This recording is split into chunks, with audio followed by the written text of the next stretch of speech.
Alright, so here we are with Unit 11, Lesson 4, and we're going to take a little bit more detailed look at alkanes. And so we've already talked about this top section here about the alkanes, aliphatic alkanes, meaning that they're not in a straight line, but a continuous chain. So, and a couple of kind of miscellaneous facts that a lot of alkanes are used as fuels. Propane, for example, used in your barbecue grill. Butane, they release energy when they're burned. They all end in the letters A and E. That's how you can identify them or differentiate them between them and alkenes and alkynes. They are saturated, which means there are only single bonds between the carbons. That's their general formula. So if you look at this carbon here and this alkane here, well, this hydrocarbon, if they're given this structure, you should be able to determine if it's an alkane, alkene, or alkyne, and then be able to name it. Excuse me. This is a relatively simple one. First thing you want to determine if it's an alkane, alkene, or alkyne. And the way you do that is by looking at the bonds between the carbons. Notice that they are all single bonds. So you know it's a member of the alkane family, homologous series. And second, you want to figure out how many carbons. There's 1, 2, 3, 4, 5. You go to table Q, and you look up what the prefix is for 5 carbons, and it's pent. This is simply pentane. It's sometimes referred to as normal pentane because it's in a straight chain. Now, when we say straight, doesn't necessarily mean it's in a straight line. For example, if you look at the compound that's underneath that doesn't look like it's a straight chain, but it is, because straight chain kind of gives you the impression it has to be a straight line like that. Not a straight line, but notice that if you run your finger through the carbons, you notice how they are all connected directly to each other. That would be considered a straight chain. These are just kind of bent a little bit, but it's still the same thing as what we just did. So the same thing applies. This would be like a very shortened version of that. You know it's an alkane because there's only single bonds between the carbons, so you know it's going to end in A and E.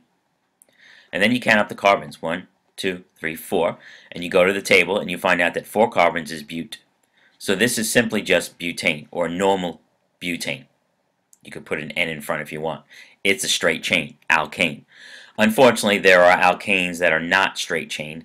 They are called branched alkanes, and they are much more complicated to name. So let's start with that.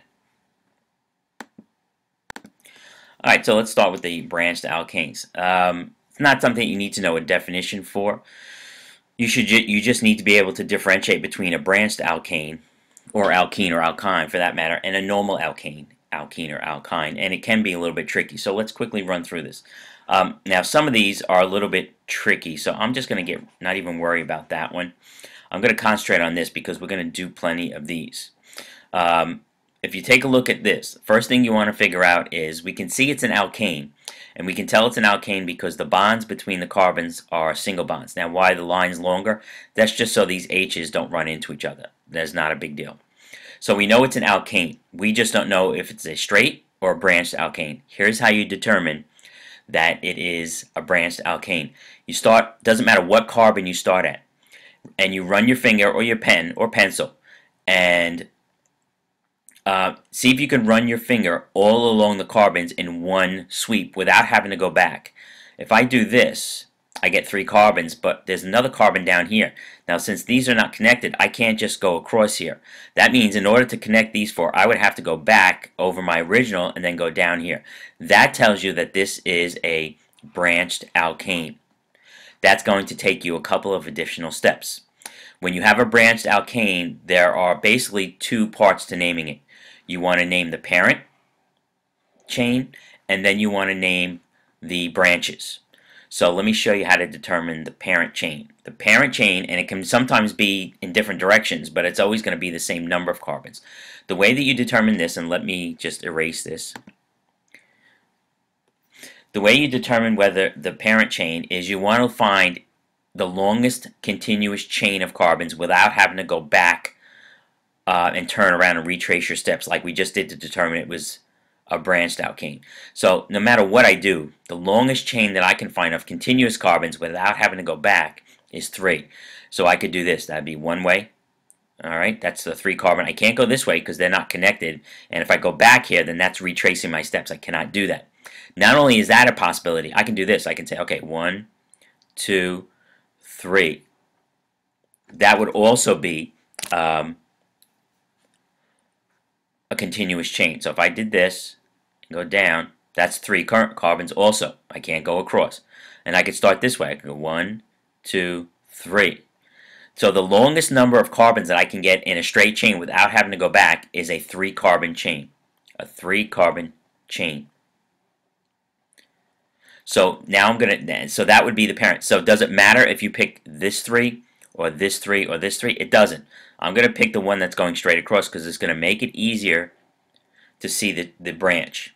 So let's ignore this for now and let's do, this is the parent chain. So that is what I'm going to work on first. I know it's an alkane, so I'm going to put in A and E at the bottom. And it has 3 carbons in it, so that is prop. So now I have named this part here. So now what I need to do is name this. Anything outside of the parent is the branch. And this is, the branch gets a little bit tricky. The branch, what I'm going to do is I'm going to count the number of carbons. In this case, there's only 1 carbon. And you'll see there's 1, 2, 3 hydrogens. When you're naming a branch, what you're going to do is you're going to look on your reference tables and find out what the prefix is for 1 carbon, which is meth. And then you're simply going to put a YL ending at the end of that, methyl. So this is a methyl branch. So the name of this compound is methyl propane. I know, it is freaky, isn't it? Alright. Let's go down to this one at the bottom. Now, the one at the bottom, as you can see, looks like it's a branched alkane. But you have to do that test of running your finger across the carbons and seeing how many carbons you can go along without having to retrace your steps or go backwards. So I'm going to start here. It's 1, 2. I haven't gone backwards yet. I can bend. 3, 4, 5. So it looks like to me 2, 3. So this is actually a straight chain, even though they're bent. It's not a branched alkane. It has 5 carbons in it. That's pent. And it has single bonds between the carbons. That's A and E. So the first thing you have to be able to do is to tell the difference between a straight chain alkane and a branched alkane. And we're going to end that here.